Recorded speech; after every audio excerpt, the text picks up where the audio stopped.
இன்னைக்கு ஒரு தமிழச்சி இருக்காங்க. யாரு? நம்ம நிர்மலா. இந்த கேடுகட்ட நிர்மலா சீதாராமன் ஒரு தமிழ்ச்சியாக இன்னைக்கு அண்ணாமலை கத்துன்னு கத்தனா இன்னும் 4-5 நாள்ல எங்க போறேன்னு தெரியாது. யாரோ ஒருத்த புதுசா வந்திருக்காரு. எனக்கு போராட்டங்கள் தெரியாது, எங்களுக்கு மறியல் தெரியாது, நாங்க ஜெயிலுக்கு போக மாட்டோம், நீட்டா முதலமைச்சர் தான் வருவோம். அவர் என்ன சொல்றாருன்னா மன்னர் ஆட்சியா? ஏலே, மன்னர் ஆட்சின்னு ஒண்ணு நடந்தா திமுக ஆட்சினா நீ கட்சியே ஆரம்பிக்க முடியாது, நீ கட்சியை நடத்த முடியாது. நம்முடைய திராவிட முன்னேற்ற கழக ஆட்சியிலே இன்றைக்கு மும்மொழி கொள்கையை ஏற்றுக்கொள்ள மாட்டோம், இந்தி திணிப்பை ஏற்றுக்கொள்ள மாட்டோம், இருமொழி கொள்கை தான் அண்ணாவின் வழியில் நாங்கள் பின்பற்றோம் என்று சொல்லிக் கொண்டிருக்கிறோம். மரியாதைக்குரிய நரேந்திர மோடி அவர்கள் நேற்றைக்கு ஒரு நிகழ்ச்சியிலே கலந்து கொண்டிருக்கின்ற போது அழுகின்றவர்கள் அழுகட்டும் என்று சொல்லியிருக்கிறார்கள். நான் உங்களை பார்த்து கேட்கின்றேன், 9 முறை சோ காட்டிய மோடியால் தமிழகத்திலே ஒரு தொகுதியை கூட உங்களால் வெற்றி பெற முடியவில்லை என்று சொன்னால் யார் அழுகிறார்கள், யார் சிரிக்கிறார்கள் என்பதை நீங்கள் எண்ணி பார்க்க வேண்டும். இன்றைக்கு இந்த மோடியுடைய ஆட்சி, அருமை தம்பி சோமு அவர்கள் குறிப்பிட்டதை போன்று மகாராஷ்டிராவிலே கூட இன்றைக்கு இந்தி பேசக்கூடாது என்று அங்கு ஒரு கண்டன குரல் எழுந்திருக்கிறது. இன்றைக்கு இந்தியாவிலே எந்த மாநிலத்திலும் ஒரு முதுகெலும்புள்ள ஒரு முதலமைச்சர், மோடியை எதிர்க்கின்ற ஒரு முதலமைச்சர் இந்தியாவிலே ஒருவர் இருக்கிறார் சொன்னால் அது முத்துவேல் கருணாநிதி ஸ்டாலின் என்று சொன்னால் அது மிகையல்ல. ஆனால் இன்றைக்கு மோடிக்கு நம் மீது என்ன கோபம்? 272 தொகுதி வர வேண்டிய பிஜேபிக்கு தளபதி மு.க. ஸ்டாலினால் கெட்டிவிட்டது என்ற கோபம் நம் மீது அவர்களுக்கு. உதயசூரியன் தமிழகத்தில் 40 தொகுதியிலும் உதித்து விட்டானே, தாமரை மலரவில்லையா என்று ஒரு வருத்தம் அவர்களுக்கு. நாங்கள் என்ன செய்வது? ஆனால் இன்றைக்கு இங்கே இருக்கின்ற திராவிட முன்னேற்ற கழகத்துக்கு மட்டும் இந்த கூட்டம் அல்ல, இங்கே இருக்கின்ற வாக்காளர் பெருங்குடி மக்கள் எண்ணி பார்க்க வேண்டும். பொது தேர்வு வைக்கிறான் மத்திய ஒன்றிய அரசு. எது பொது தேர்வு? 3ஆம் வகுப்புக்கு பொது தேர்வு, 5ஆம் வகுப்புக்கு பொது தேர்வா சார்? நான் கேட்கிறேன், எண்ணிக்கொள்வீர்களா? ஏற்றுக்கொள்வீர்களா? எண்ணி பார்க்க வேண்டாமா?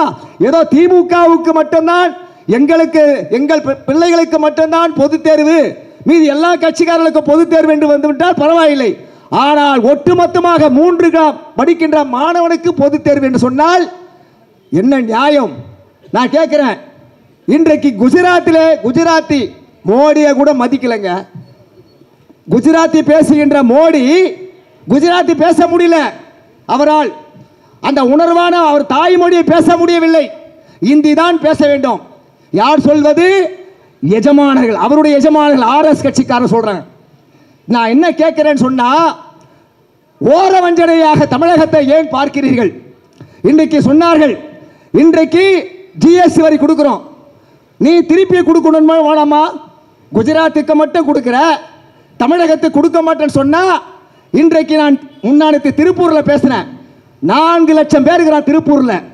அங்க இருக்கிற திருப்பூர்காரன் பாரு, பனியன் கோயில வேலை செய்யறவன் திருப்பூர்காரன், வண்டியில வேலை செய்யறவன் திருப்பூர்காரன், டிஃபன் கடை வச்சிருக்க திருப்பூர் வடநாட்டுக்காரன்.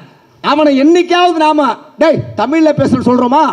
டேய் பையா ஒரு டீ குடுறா, டேய் பையா ஒரு தோசை குடுறான்னு கேட்கிறோம். ஆனால் எங்களுக்கு இந்தி மீதோ மோடி மீது வருத்தம் கிடையாது. நான் திணிக்க கூடாது, இந்திய திணிக்காது எங்கள் மீது, நாங்கள் ஏற்றுக்கொள்ள மாட்டோம். நேருடைய வாக்குறுதியை நீங்கள் நிறைவேற்ற வேண்டும். 1962 நேரு கொடுத்த வாக்குறுதி என்ன?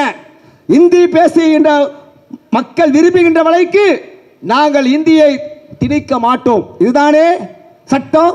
நான் என்ன கேட்கிறேன், இன்னைக்கு தம்பி சொன்ன மாதிரி 8 தொகுதி போகுது நம்மளுக்கு. அவருக்கு என்ன வருத்தம் தெரியுமா மோடிக்கு? தமிழ்நாட்டில் 40 தொகுதி இருக்குது. இந்த 40 தொகுதியிலையும் திராவிட கட்சிகள் தான் வெற்றி பெறுகிறது. நாம இந்திக்காரர்களுக்கு குஜராத்துக்கு கொடுத்துட்டா, உத்தரப்பிரதேசத்துக்கு ஏத்திட்டா அந்த தொகுதியை பிக்கப் பண்ணிக்கலாம். இந்த தொகுதியை எல்லாம் செலவச்சு நம்ம மெஜாரிட்டியோட ஆட்சிக்கு வரான்னு நினைக்கிறீங்க. இது என்ன நியாயம்? எண்ணி பார்க்க வேண்டாமா?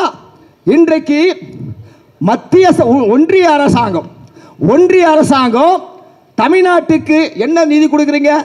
இன்னைக்கு ஒரு தமிழச்சி இருக்காங்க. யாரு? நம்ம நிர்மலா. இந்த கேடுகட்ட நிர்மலா சீதாராமன் ஒரு தமிழ்ச்சியாக இன்னைக்கு அண்ணாமலை கத்துன்னு கத்தனா இன்னும் 4-5 நாள்ல எங்க போறேன்னு தெரியாது. யாரோ ஒருத்த புதுசா வந்திருக்காரு. எனக்கு போராட்டங்கள் தெரியாது, எங்களுக்கு மறியல் தெரியாது, நாங்கள் ஜெயிலுக்கு போக மாட்டோம், நீட்டாக முதலமைச்சர் தான் வருவோம். அவர் என்ன சொல்றாருன்னா மன்னராட்சியா? ஏலே, மன்னராட்சின்னு ஒன்று நடந்தா திமுக ஆட்சினா நீ கட்சியே ஆரம்பிக்க முடியாது, நீ கட்சியை நடத்த முடியாது. நான் என்ன கேட்க, எனக்கு என்ன வருத்தம் தெரியுமா? இந்த இயக்கம் என்ன, யாரை சந்திச்ச இயக்கம்? பெருந்தலைவர் காமராஜரை சந்தித்த இயக்கம், தலையெல்லாம் மூளையெல்லாம் சிந்தனை என்று வர்ணிக்கப்பட்ட சக்கரத்தில் ராஜகோபாலாச்சாரியை சந்தித்த இயக்கம், அன்னை இந்திரா காந்தியை சந்தித்த இயக்கம், எம்ஜிஆரும் ஜெயலலிதாவும் சந்தித்த இயக்கம். ஒரு நடிகரை இன்றைக்கு நாம் சந்திக்கிறோம் என்று சொன்னால் எனக்கு வெட்கமாக இருக்கிறது. நான் என்ன கேட்கிறேன்னு சொன்னா, தாய்மொழிக்காக என்ன போராட்டம் நடத்தின, மொழிக்காக என்ன போராட்டம் நடத்தின? மன்னராட்சின்னு சொல்றிய, என்ன மன்னராட்சி? நாங்கள் ஒரே ரூமில் உட்காந்துக்கின்னு நலத்திட்டங்கள்லாம் அந்த ரூமில் தான் கொடுப்போம், நான் அங்கேருந்து அறிக்கை விடுவேன்னு சொன்னால் அது மன்னராட்சியா? அல்லது நடுத்தருக்கு மக்கள் போராடுறாங்களே, திமுகவுக்கு என்ன சார் வேலை? திமுகவுக்கு என்ன வேலை? ஆட்சிக்கு வந்தால் உதயசூரியன் என்றைக்கெல்லாம் தமிழகத்தில் உதிக்கிறானோ, தலைவர் கலைஞராக இருந்தாலும் தளபதியாக இருந்தாலும் 5 முறை ஆண்ட கலைஞர் அவர்கள் திட்டங்களை தீட்டினார் மக்களுக்காக. ஒடுக்கப்பட்டவர்கள், ஓரங்கட்டப்பட்டவர்கள், வஞ்சிக்கப்பட்ட மக்கள், சிறுபான்மை மக்கள் அத்தனை பேரும் சுகமாக வாழ்ந்தார்கள்.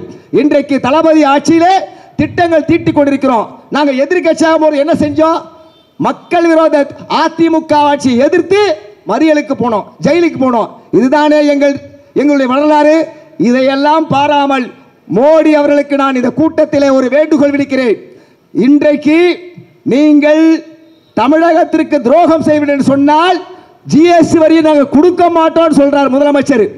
ஆனால் இன்றைக்கு ஒட்டுமொத்தமாக எங்களை போராட்ட களத்திற்கு தள்ளாது என்று வேண்டுகோளை விடுத்து வாய்ப்புக்கு நன்றி கூறி அமைகிறேன். வணக்கம், நன்றி.